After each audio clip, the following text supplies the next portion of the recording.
Aides-soignants formés sur le tas en remplacement des infirmiers et professionnels de santé, soins au rabais, utilisation des lieux d'habitation comme établissements de santé, autant de plaintes enregistrées à propos des établissements sanitaires privés. Pour redorer le blason de ce secteur, le ministère de la Santé et de l'Hygiène publique exhorte à tous les acteurs de ces établissements privés à un respect scrupuleux de l'éthique médicale. Il s'agit de les aider à se mettre aux normes, à rentrer dans le canevas de la réforme hospitalière qui a été faite par le ministère de la Santé et de l'Hygiène publique. De sorte que quand on rentre dans une clinique privée, qu'on soit sûr qu'on va recevoir le meilleur des soins. Les responsables de ces cliniques privées marquent leur détermination à réserver un bon accueil aux patients. Ils souhaitent par ailleurs une assistance de l'État. Il est important que les promoteurs nationaux que nous sommes, l'État nous aide à mieux appréhender la problématique de la prise en charge au niveau de la santé de nos populations. Et c'est l'un des seuls secteurs où il n'y a pas eu de réévaluation des tarifs depuis 1998. La rencontre a été aussi l'occasion de rassurer les promoteurs des cliniques privées sur la régularisation de leur situation administrative. Nous avons dit que des démarches étaient entreprises pour faciliter l'accès à un établissement sanitaire privé pour les promoteurs et pour les propriétaires. Nous sommes aussi en train de faire en sorte que, pour que l'autorisation soit délivrée, il y ait une attestation de conformité qui permet donc de dire que l'établissement est vraiment conforme à ce qui est souhaité et ne fait courir aucun risque à la population. Pour mettre à jour la base des données des structures sanitaires privées, le ministère de la Santé et de l'Hygiène publique demande aux promoteurs de se faire recenser. Le nouvel ambassadeur du Royaume du Maroc en Côte d'Ivoire sur le chantier du village des pêcheurs de Grand Laou. Un projet cher au roi du Maroc, Mohamed VI, qui a investi 1,3 milliard de francs CFA pour offrir aux pêcheurs de Grand Laou un cadre de travail approprié et sain. Fruit de la coopération entre la Côte d'Ivoire et le Maroc, ce projet va promouvoir l'activité de pêche, mais aussi accroître la production des ressources halieutiques dans le département de Grand Laou. Cette visite a permis aux diplomates marocains de constater l'avancée des travaux selon les délais et les caractéristiques. Village de pêche qui prendra en considération les besoins, les attentes des populations locales afin de créer un écosystème positif et constructif et qui apportera certainement des retombées économiques positives sur l'ensemble de la population locale. Et on s'en félicite. Aujourd'hui, j'ai visité le chantier, je vois que le chantier avance bien. Le député maire de Grand Laou, Jean, a indiqué à l'ambassadeur la détermination de la population à accompagner la réalisation de ce projet qui viendra réduire le taux de pauvreté dans la région.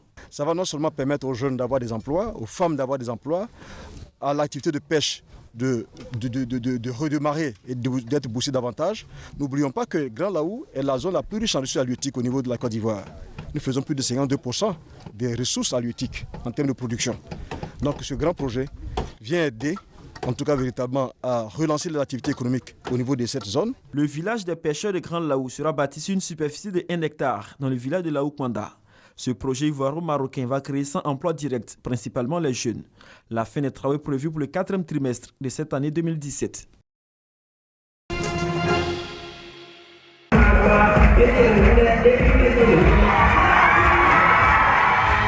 Salle archi-comble pour le lancement du 25e FESPACO, Festival panafricain du cinéma et de la télévision de Ouagadougou, à Abidjan.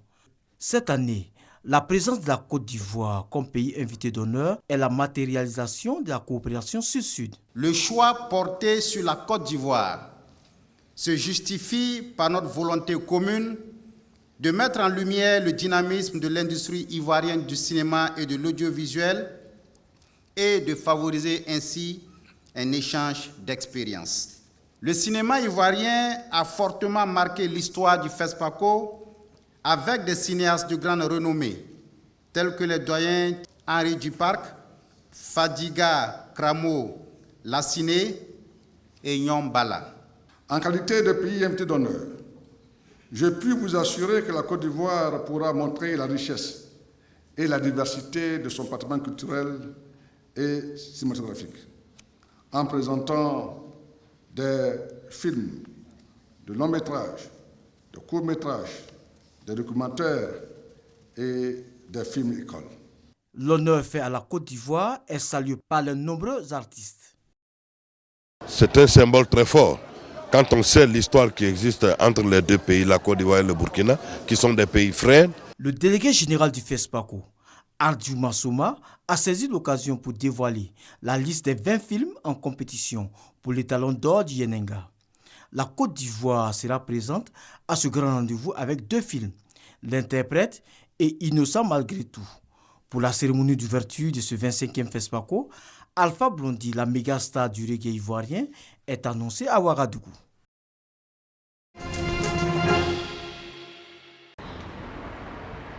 Ce sont de grandes armoires métalliques jaunes que l'on croise dans les rues de Lisbonne. Ici, on les appelle les casiers solidaires. Ils sont accessibles 24 heures sur 24 par les 100 domiciles fixes de la capitale portugaise. Un endroit rien qu'à eux où ils peuvent stocker leurs affaires en toute sécurité. Georges Martins a 49 ans et vit dans la rue depuis 3 ans, après avoir perdu son travail et son logement. Là, vous avez de la nourriture, des pulls, mes chaussettes lavées, des habits propres si jamais je dois aller travailler, car il faut toujours être présentable. Et ici, je range d'autres trucs comme des biscuits, des fruits. C'est vraiment une solution d'une grande aide pour nous. Ce matin, Georges a rendez-vous pour une petite évaluation avec une responsable de l'association AK à l'origine de ce projet de casier, car cela fait seulement 15 jours qu'il s'est vu attribuer le sien. Êtes-vous satisfait de votre casier? Une note de 0 à 5. 5. Vous pensez qu'il est adapté à vos besoins quotidiens? Il manque juste une chambre, un salon et une cuisine. Le placard, c'est bon, je l'ai déjà. Pour nous, ces casiers sont une étape entre la rue et la perspective d'une vie meilleure, que ce soit dans la rue ou ailleurs. Ce que nous voulons avant tout, c'est que leur vie soit améliorée. Les bénéficiaires de cette consigne solidaire doivent s'engager à rester en lien avec le personnel de l'association. Un contact régulier qui crée un rapport de confiance et permet ainsi d'aider ces sans-abri à obtenir des papiers, un accès aux soins et aux aides publiques ou même un logement. La crise qu'a traversé le pays a fait grimper le nombre de SDF. Au dernier recensement, ils étaient 800, comme Georges, à dormir dans les rues de Lisbonne. À ce jour, 24 casiers solidaires ont été installés à Lisbonne, financés à la fois par la mairie et par des dons à l'association. 36 autres doivent l'être l'année prochaine.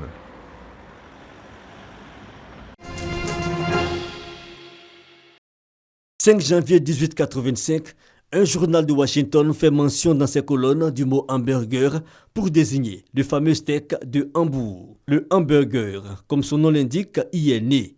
Issu de l'immigration des Allemands vers l'Amérique du 19e siècle, mais son ingrédient de base est le steak haché. Pour remonter la trace du hamburger, allons au XIIe siècle. À l'époque, Genghis Khan est couronné empereur de tous les empereurs.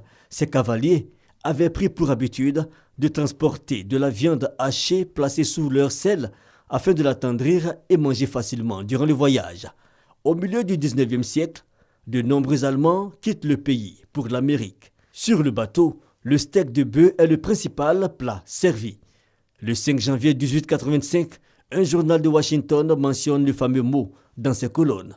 En 1931, la bande dessinée Popeye accueille un nouveau personnage, Wimpy, dont le signe particulier est d'adorer les hamburgers.